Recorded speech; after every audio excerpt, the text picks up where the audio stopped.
Well, good day, everybody. Got a quick update for you. Things are going along pretty good on the RV.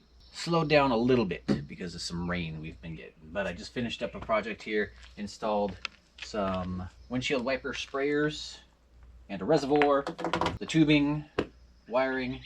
It's all done. I mentioned in my last video looking for wiper arms if I ever go to an RV junkyard. That's because the originals are missing a little piece that connects the spring to the arm and holds it up against the window.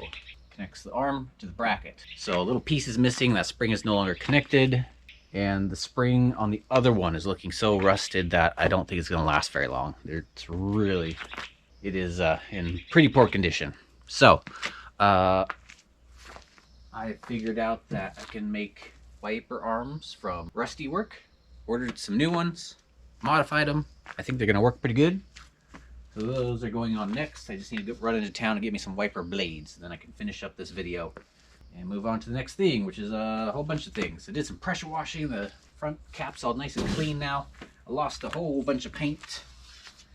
So the verdict is in, and the front cap's getting painted gray. It's just gonna look a whole lot better. The more I looked at it, the more I stared at it, the more I realized this just would look a lot better with everything matching. So it's getting painted, but we'll save that for later in the summertime. I do think it would be cool to paint this Winnebago colors again. So maybe sometime in the far future, I might do that. I don't know yet. But I am going to go ahead and take some measurements on the stripes, just in case I want to put them back.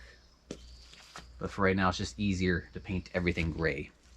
The hood needs a solution.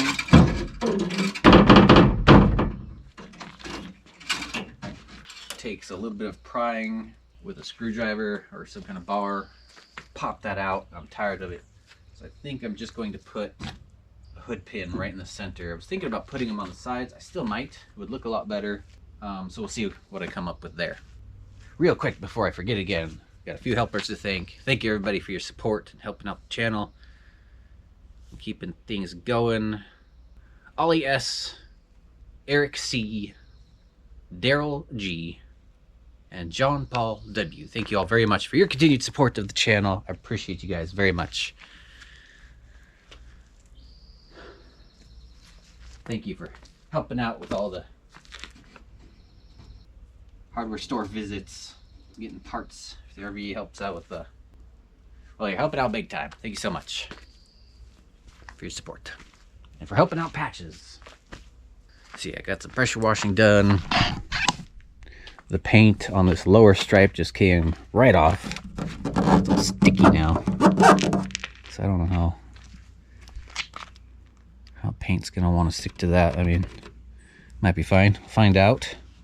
But yeah, a lot of the paint came off. This lost a lot of paint. This stayed. It needs to get painted. So that's what we're doing later this summer when things warm up. Get out of this gloomy, rainy weather. See, I got some sprayer heads here. I was gonna go ahead and attach some to the wiper arms like the old setup used to have. You see there's a little spot for a tube to come through. And I thought I found some matching wiper arms from an old Cadillac. They were very similar. They had the hole drilled in the middle, but it was not quite the right fit. The hole wasn't big enough and didn't have the right mount. So those got sent back, and I was looking at Rusty, and I just thought to myself, why not try and make these work? So I hopped online, looked up 93 Chevy Silverado K3500 wiper arms, and I got me a brand new set. I like how they do this. The RV's original wiper arms did not keep their position when you pull them out, like for cleaning the window, which is really nice. So yeah, I ordered a pair of arms that would have gone to Rusty. Drilled out a hole, and not quite the right size, but I think they're still gonna work. They're 2 inches longer, and they are a bit beefier, a lot more durable, more heavy duty.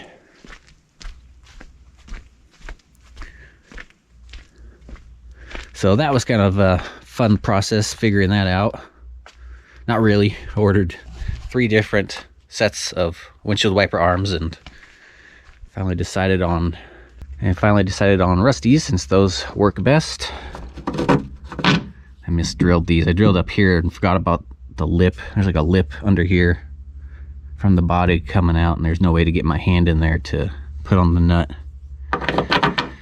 So yeah, that was a kind of a mistake on my part, drilling those way up there. There's plenty of room. There's just a lip that comes out. It kind of blocks that off a little bit, so I should have looked under there before I drilled. I was thinking about it, but I was like, nah, it's fine. Drilled it, looked under there, and I was like, dang it.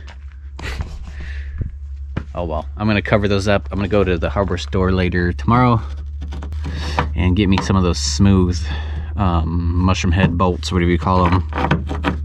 Smooth head bolts, round head bolts, and just drop them in there, seal them in there, just cover them up with that. These look kind of okay, but they almost look like they're there for a purpose. But yeah, I'm gonna see what those round head bolts look like. I think they look a bit better. So anyway, yeah, these turned out good. They spray right where I need them to.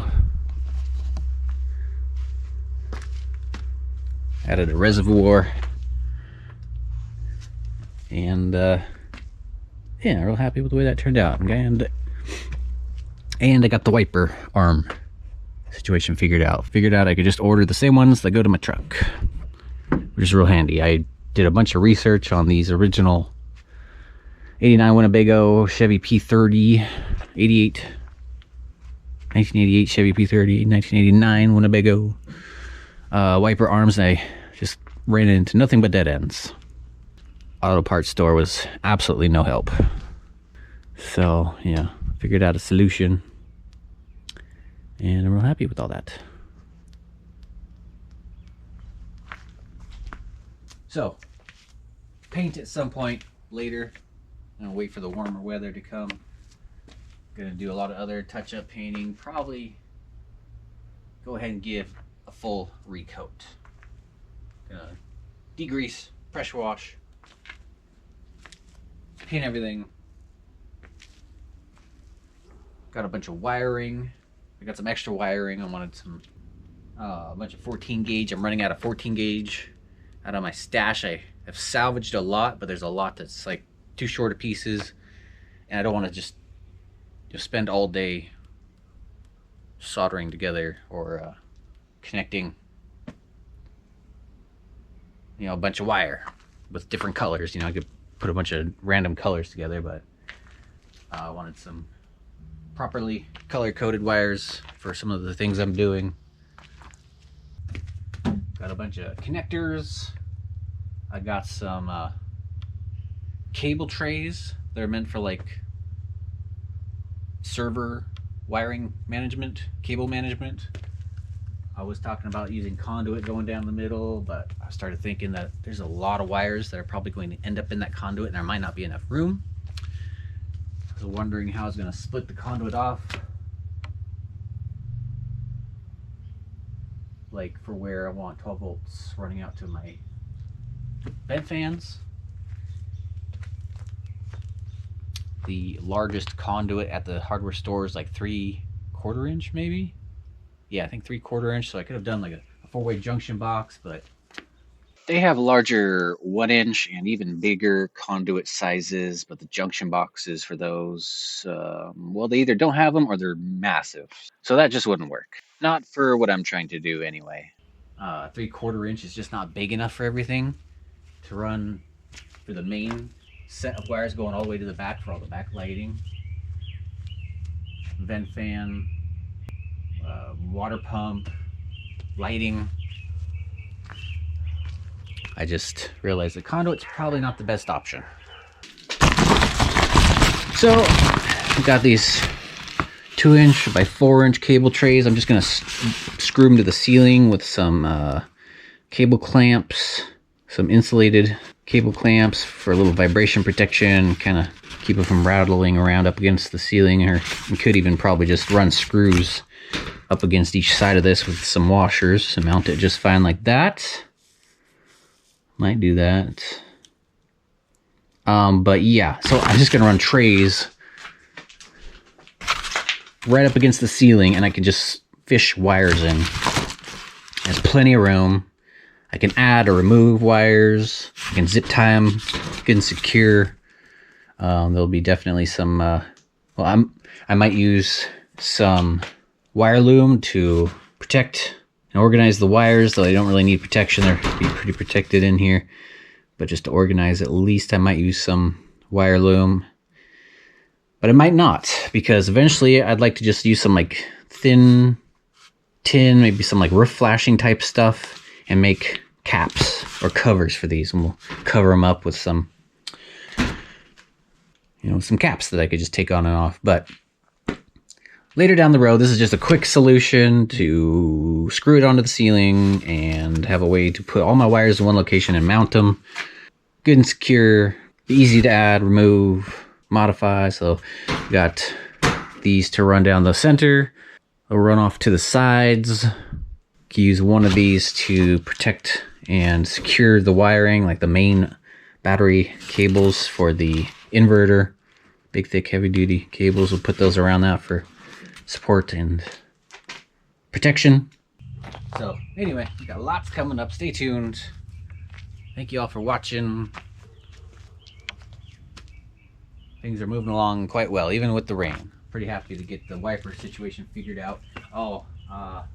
When I was pressure washing, I realized a whole bunch of water was getting up inside the RV from right here. Got some bad sealant. I looked into having these removed and professionally resealed, but that could be like $1,200. At the high estimate for having a crew come out here, or you know, like a window team, RV window replacement company to come all the way out here to remove these and reseal them. Went inside, pushed everywhere, and it's actually a little more secure than I was originally thinking. It's just here, it's really bad. So I think I'm just going to caulk all the seams. I'm going to re-caulk the outside and also caulk on the inside. But except for this spot and this spot right here, you got two spots where the sealant failed. Everything else is actually pretty secure, so I think I'm just gonna do a quick reseal with some quad. Some pretty durable caulking, sticks real well. Inside, outside, we'll call it good. Later on, I'm going to have these removed, get some brand new windows, which are insanely expensive. I'm seeing estimates around $6,000. So yeah, that'll be way down the road. So that's coming up. That needs to get addressed pretty quick.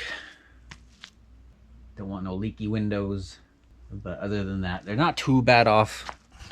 I got a big crack right here. Looks like it came out from a rock chip. It's probably from me leaning the ladder up against the windows. I should have been more careful. Yeah, neither of them are perfect. Got a couple big rock chips on each. I got some welding damage from welding spatter. Cleaned up real good though. I mean, it was a lot worse, but I ran a window cleaning blade over everything and cleaned it all up, washed it, and it is something I can live with. I can still see out of them very well. So I'll just deal with that for the next couple years while I save up money to have some new ones installed. Yeah, I'm not sure if I'm doing wiring next. I'll probably start with the floor next though. Next big interior project will be the tanks and the floor. Might add the cable trays first so I can start wiring things up. You know, like once I put the water tank in, get that mounted, put the water pump in, wire that up. Either way, lots coming up. Moving along. We'll be roadworthy here soon. I cannot wait. So, thank you for watching. Stay tuned, and we'll see you in the next video. Bye-bye.